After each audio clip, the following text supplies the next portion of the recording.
Hey, everybody. Jeremy Yost, U.S. Navy veteran, real estate developer based here in the Midwest. Been in business for 17 years, and today we're going to cover $244 million portfolio that I've built from the last 17 years, starting at 23 with one unit, all the way up to 17 years later of having a portfolio of over 50 properties. Touch base on hospitality, Litech housing, multifamily housing, and how we just operate on discipline. We don't chase trends. We build recession-resistant proof housing that's essential in secondary markets where demand is durable. Welcome to the Rental Property Owner and Real Estate Investor Podcast, brought to you by the Rental Property Owners Association, where real estate investors have found success since 1968. I'm your host, Brian Hamrick from Hamrick Investment Group. This episode is sponsored by Green Property Management, managing everything from single-family homes to apartment complexes in the West Michigan area. Find out more at greenpropertymgt.com. And RCB & Associates, helping real estate investors and small business owners navigate the complex world of health insurance and Medicare benefits at rcbassociatesllc.com. Hello and welcome to episode 535. Many of the rental markets that used to dominate the headlines are now dealing with oversupply and flat rents. Meanwhile, much of the Midwest is quietly doing the opposite, holding occupancy and in many cases, still pushing rents.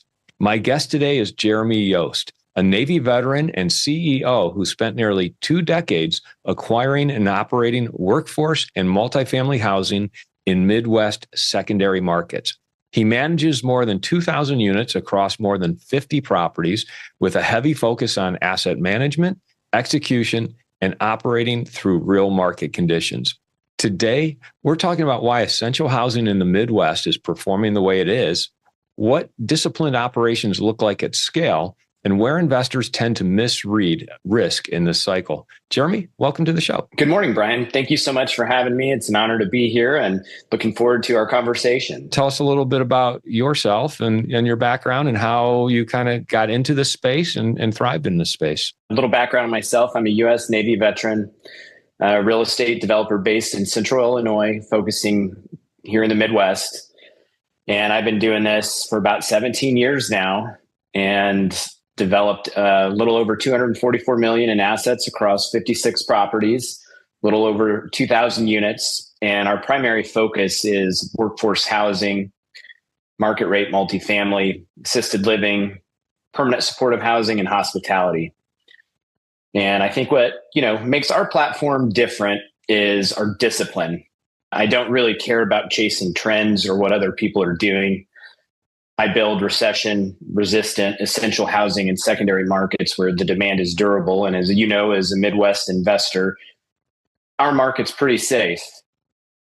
And I'd like to think that my background in the U.S. Navy pretty much shaped everything. In the military, there's no speculation. It's only execution.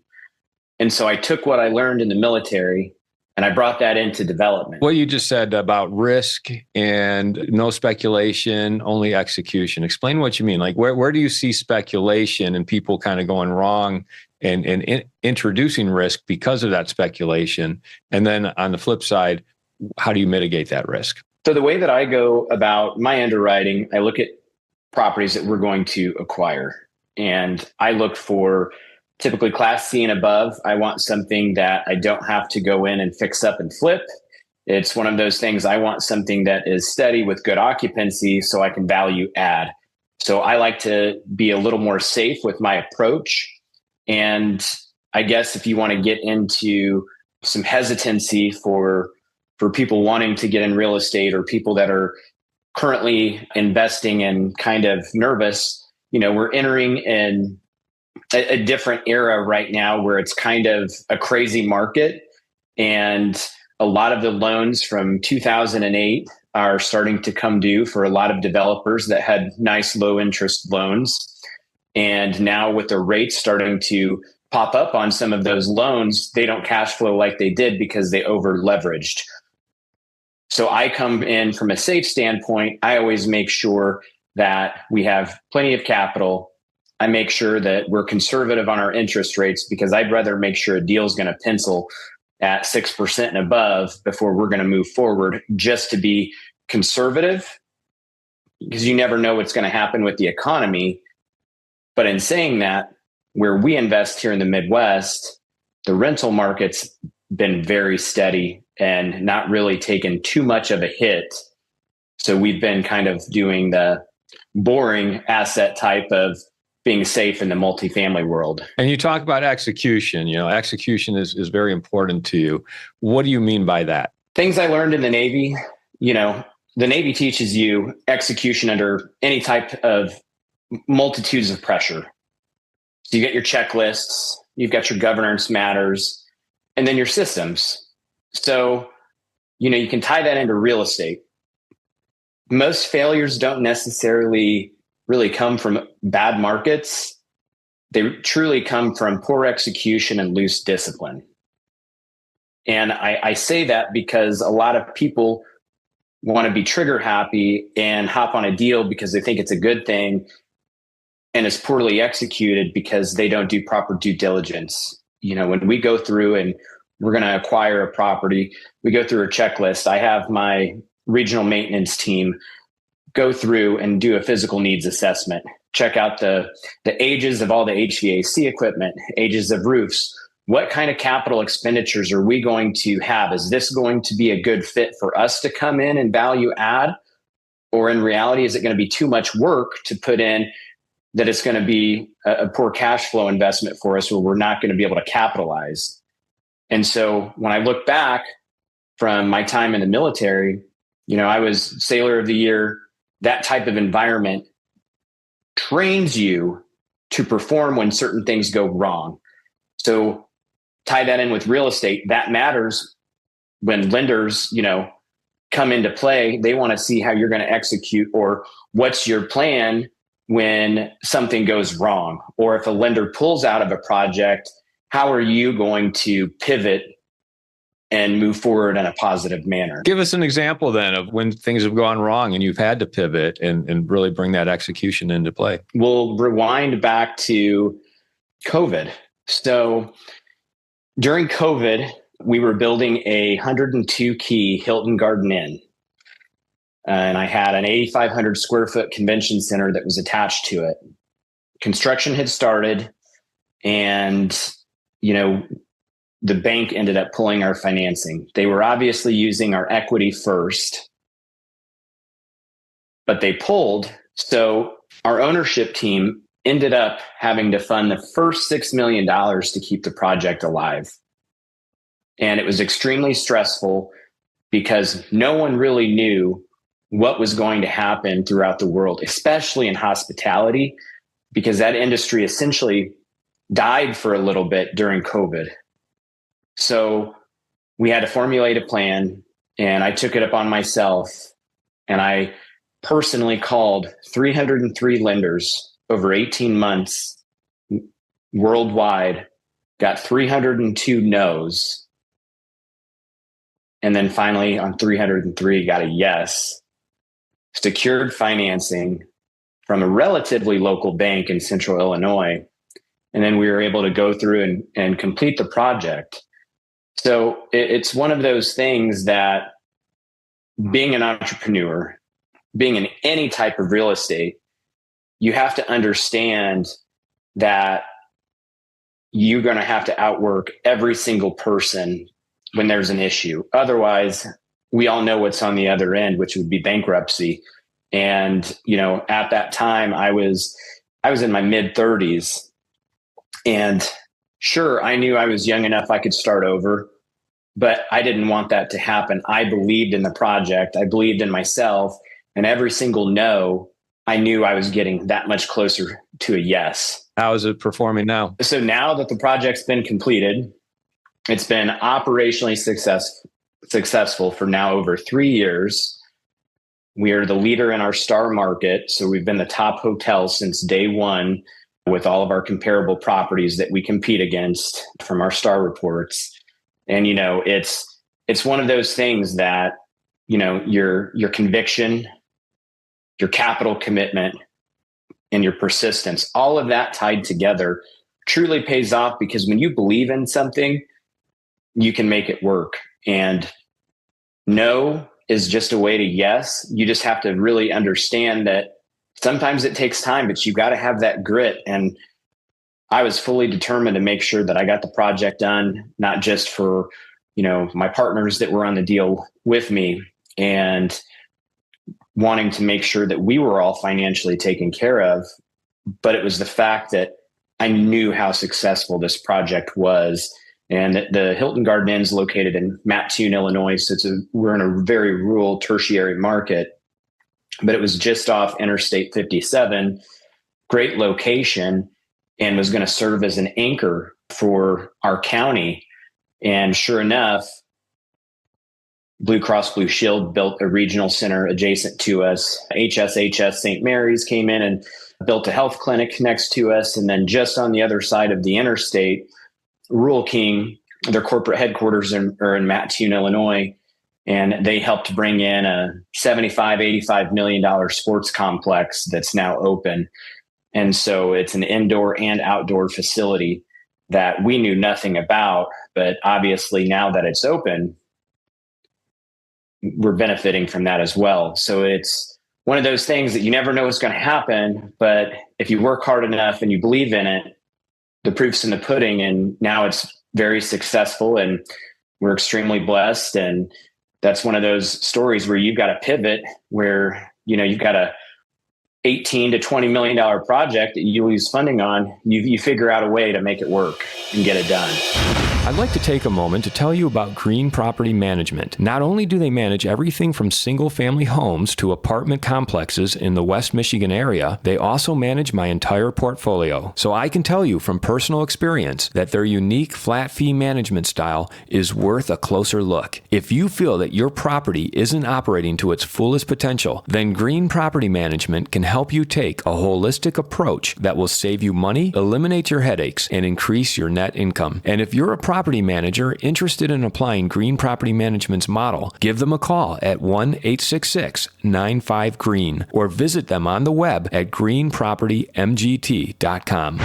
If you're thinking of leaving your W-2 job and becoming a full-time real estate investor, one of the greatest costs you must consider is healthcare for you and your family. When I made this transition myself, I found the whole healthcare insurance process to be confusing and frustrating. That's why I'm glad I met Chad Creasy at RCB and Associates. Chad is a professional health insurance agent who helps real estate investors and small business owners understand and choose their best healthcare options. And best of all, his services are covered by the insurance company and won't cost you a dime. If you live in Michigan and are expecting a change in your healthcare insurance coverage for any reason, or losing employer coverage or transitioning into Medicare, then you owe it to yourself to contact Chad Creasy at rcbassociatesllc.com. Let's talk about the Midwest market, because that's kind of the topic of the introduction.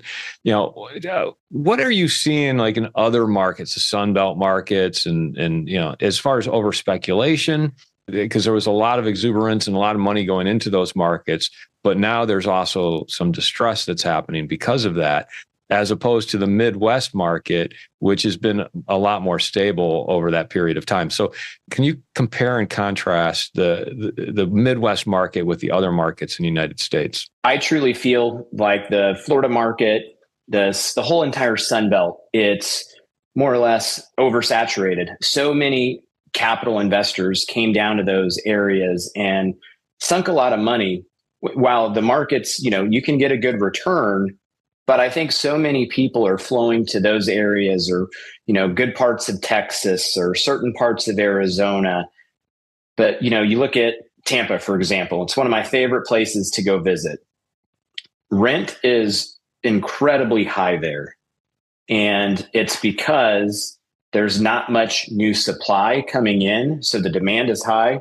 So rents are sky high, and it does not make it very affordable. And without new supply, rents aren't really going to balance out, because there's nothing new popping up quick enough to help give people a break. So I feel like everybody's gone in, they've bought, they've raised their rents, where you bypass the Midwest.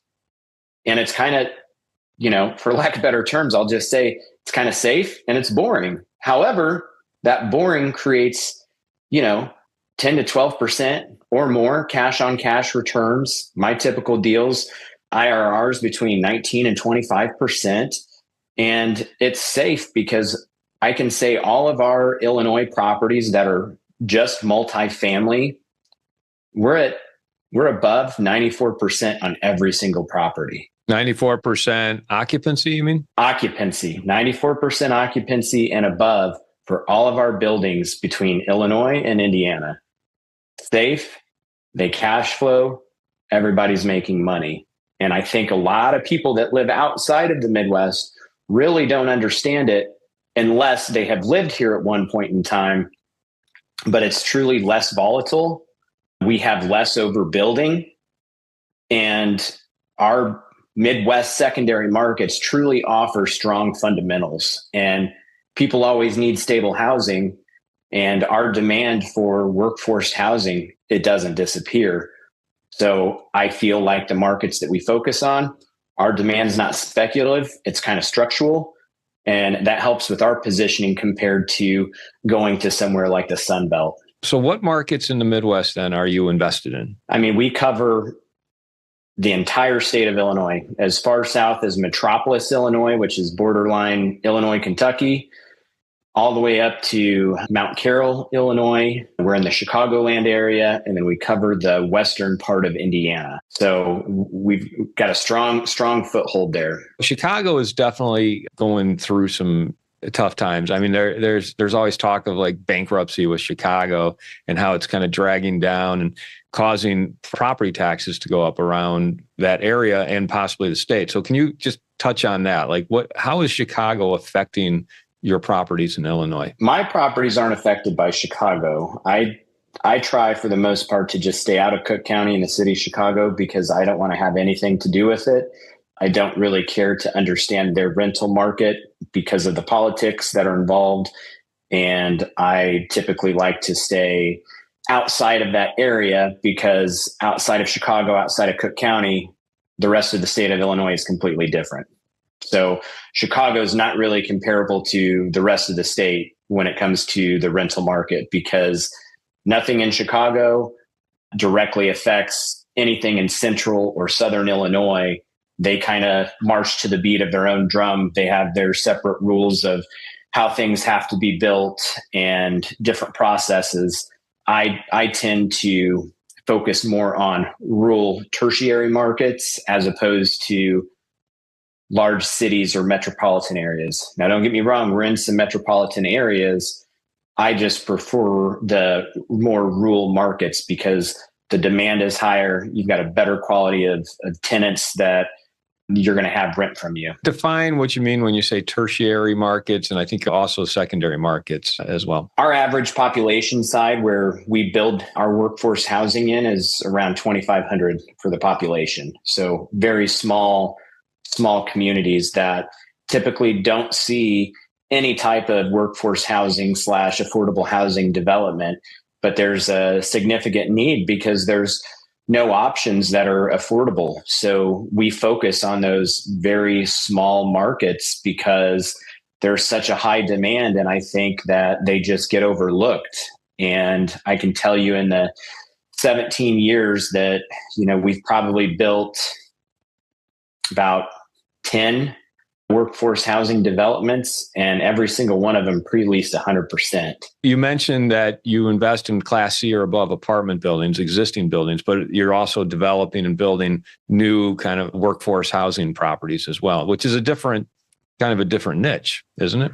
It is. It's a very special niche. And I utilize the low-income housing tax credit program that was brought in place in 1986 by President Reagan to have a government-private partnership with developers. So when the government gets involved, they award these federal tax credits to all the state agencies. And through a competitive application process, each of the state housing agencies award developer tax credits. So then if I'm awarded those tax credits, then I go out and I have to raise the capital for the project. And so I work with many different syndication companies, and I sell those tax credits for so many cents on the dollar to raise equity for these developments. And a lot of people don't really understand the program at hand, because a lot of times if affordable housing gets used, which I prefer the term workforce housing, but when affordable housing gets used, people just instantly think that it's government subsidized or project-based Section 8, which is not the case. The low-income housing tax credit program is not government subsidized. What it allows developers like myself to do, we're able to raise the equity. So let's call it a $18 million project. I raise $15 million of capital for the development. Then I go out and I get a loan to cover the difference of my gap in my development. I sign the construction loans. I'm the construction guarantor. We build it. We lease it up. We stabilize it. I'm on the hook for the loans that get for the property.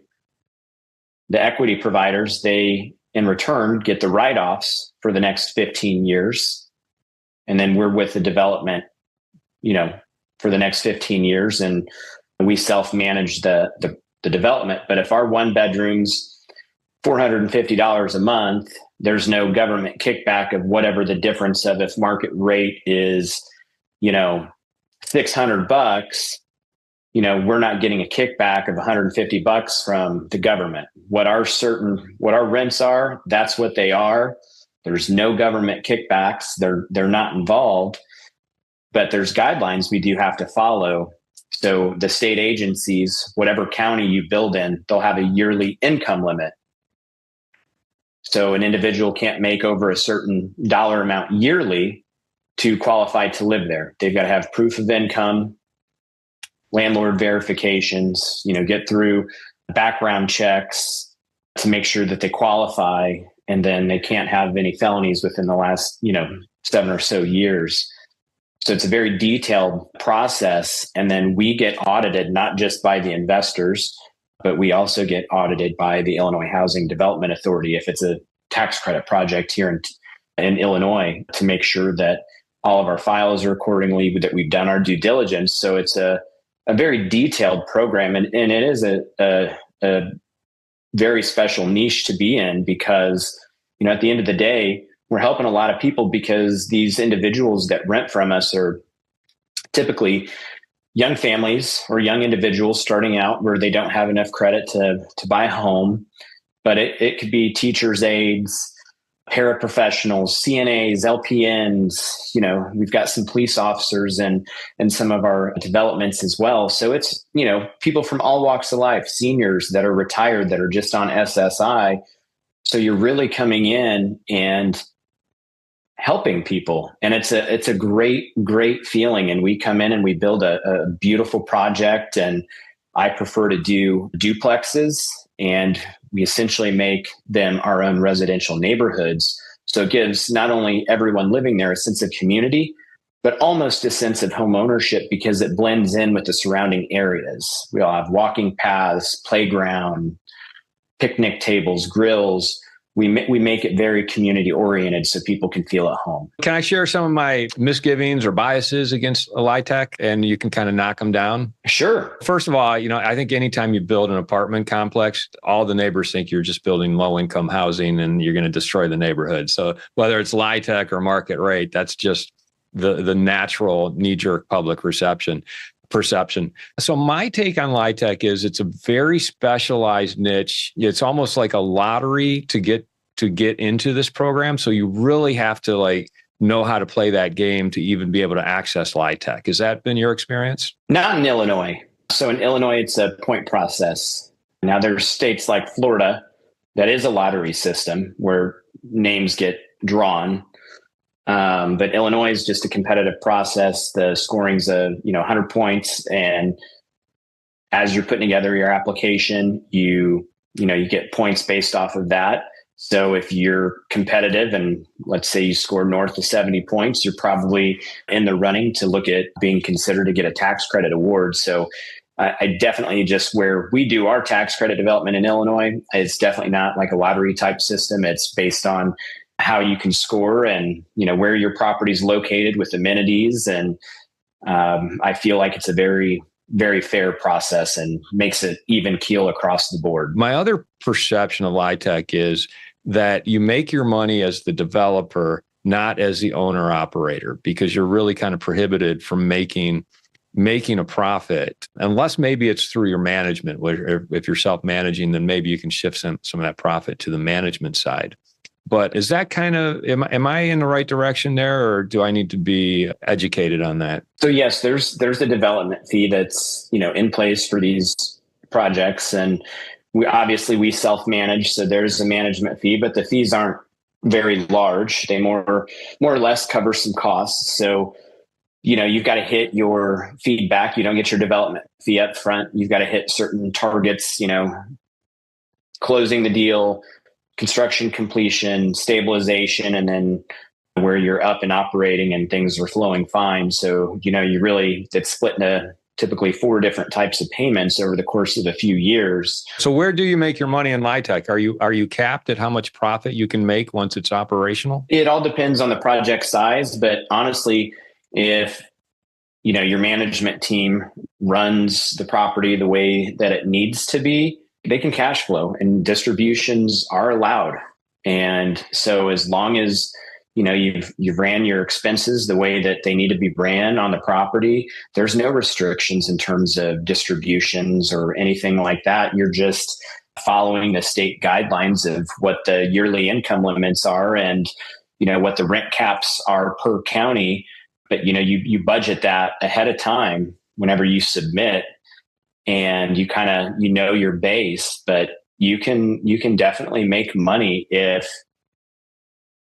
you budget accordingly, because I can tell you we've got properties that cash flow that are Litech, and there are some that get by and there's not money to be necessarily made. But like I said before, you make it on the more of the front side through the development process by getting a developer fee. I want to ask you one last question about the Midwest market and the Class C space. And this is going to, existing Class C properties. My understanding right now is that the investor appetite and a lot of the lending appetite is more toward market rate properties that are 1980s, like mid 1980s or newer. And anything pre that is spending a lot more time on the market, a lot less interested buyers. Are you finding that? And is that something you're going to take advantage of? The lenders that I've worked with, I'm not seeing that. A lot of it is based on actually how the property is itself. If it's performing, what are the CapEx expenses? I've had properties within the last couple of years that have been built in the 60s, and I didn't have issues getting them financed. So it's a matter of who you're buying from and the shape of those properties, because, banks definitely want to know how much of, their capital that they're injecting, that they're loaning you, is at risk. Is there going to be a good return for the bank to know that me as a developer, owner operator, am I going to be able to make the payments? Is it going to be, or is the durable returns going to be harder to build to get by because there's so many expenses? So I think it's a matter of the asset that you're buying and doing the proper due diligence, because I haven't had any issues with the lenders out there that I've worked with. And I work with, agency, I work with local community banks, I work with national banks, and some of them do have their preference of maybe they just want newer. But if it's, Class C, they just want to, their biggest thing are roofs and windows. They want to know how old those are, because that may be, I may need to make sure that I've got the capital to inject to fix those once the deal's closed. So it gives the bank a little more help. But more than anything, it's not been the banks. It's more been the insurance companies. More than anything is being able to get buildings covered, because insurance has changed over the last few years and significantly increased. And they're incredibly picky on the properties that they choose to cover. because they've had so many losses over the last several years, and their underwriting standards have changed. So I feel like insurance is a little harder than the bank loans. Jeremy, tell our listeners and our viewers how they can find out more about you, get a hold of you, and feel free to plug whatever you'd like to plug. You guys can follow me on Instagram, Jeremy R. Yost. Check out everything that we've got. Check out our website, ymsrentals.com. And, for everybody out there, at the end of the day, real estate's not about chasing the upside. It's about protecting capital and executing consistently time and time again. That's how we've built what we've built. I grew up in an entrepreneurial family. So to me, craziness is normal. But starting with one property and having over 56 now, we just plan on keep doing it the same way. Simple, controlled, professional. And for those of you that are young and getting started, I started at 23. So fresh out of the military, I highly suggest just take on as much as you possibly can. Do everything that you possibly can when you're young and you don't have a family, because one of those options are going to hit. Take on as much as you can and you're going to find success in something.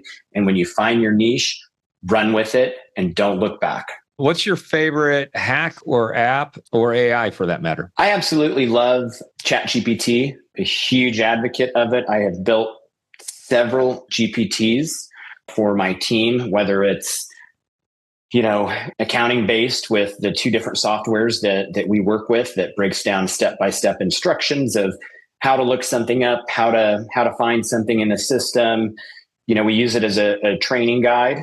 And then I also have I've built a GPT that's for HR and employee training. So they want to look up their benefits. They've got that right there at their hands. They can look up, when they're eligible for health insurance.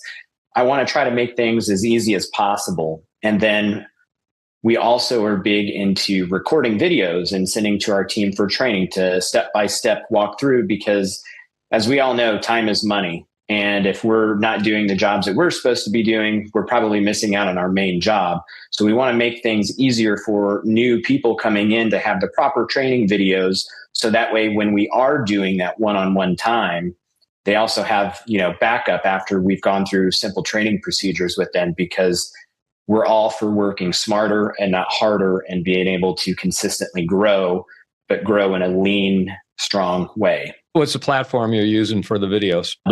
Loom? Yes. It's been very, very good. Fantastic. Well, Jeremy, thanks for coming on the show today to talk about the Midwest market, how you're operating within it, really a lot of different asset classes, including hotel and hospitality, existing Class C apartment buildings, building and developing Litech properties in rural communities. You're really doing quite a bit, and I appreciate you spending the time to tell us all about it. Thank you so much. Thanks, Brian. I really appreciate it. I want to thank everybody for listening to this episode. I'm your host, Brian Hamrick from Hamrick Investment Group, and you can find out more about me by going to higinvestor.com. That's higinvestor.com. This episode was sponsored by Green Property Management, managing everything from single-family homes to apartment complexes in the West Michigan area. Find out more at greenpropertymgt.com. And RCB and Associates, helping real estate investors and small business owners navigate the complex world of health insurance and Medicare benefits at rcbassociatesllc.com. You've been listening to the Rental Property Owner and Real Estate Investor Podcast, brought to you by the Rental Property Owner Association.